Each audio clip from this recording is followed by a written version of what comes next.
Nazareth. Sa araw na iyon,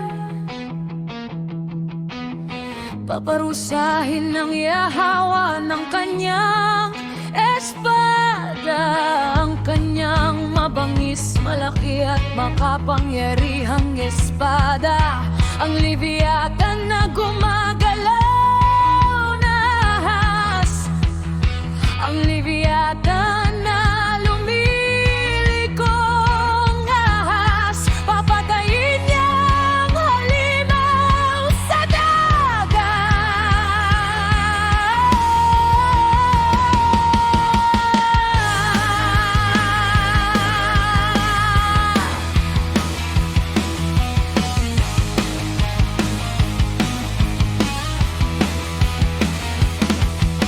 sa araw na iyon,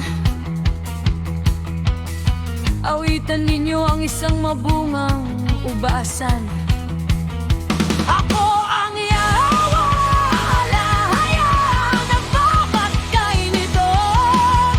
Patuloy ko'y kong dinidiligan, aking iningatan araw at gabi, upang walang makapinsala rito.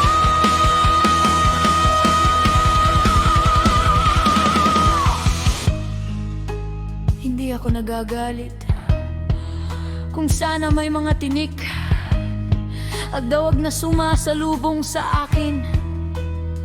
Sasalakayin ko sila sa labanan, susunugin ko silang lahat.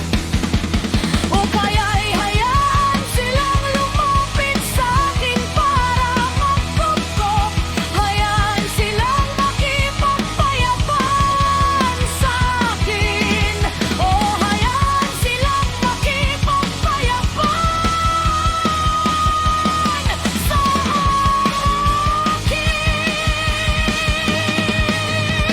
Sa mga araw na darating, magugat si Jacob,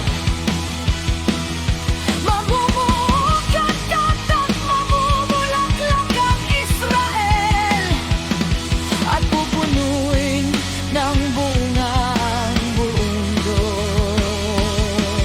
mundo. Hinampas ba siya ng Yahawa gaya ng paghampas niya sa mga humampas sa kanya? Napatay ba siya gaya ng pagpatay sa mga pumatay sa kanya? Sa pamamagitan ng digmaan at pagkatapunin, ipinaglalaban mo siya.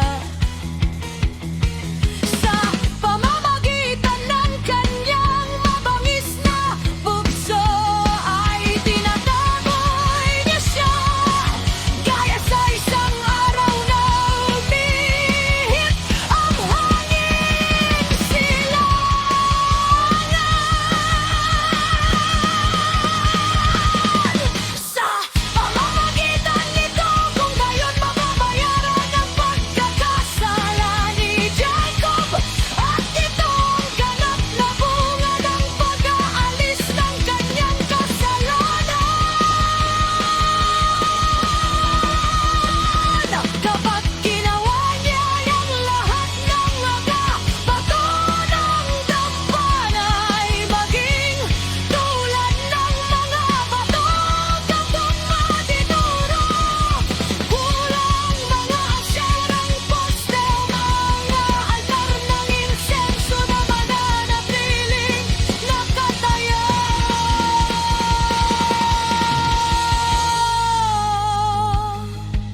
Ang nakukutaang lungsod ay nakatayong sira-sira.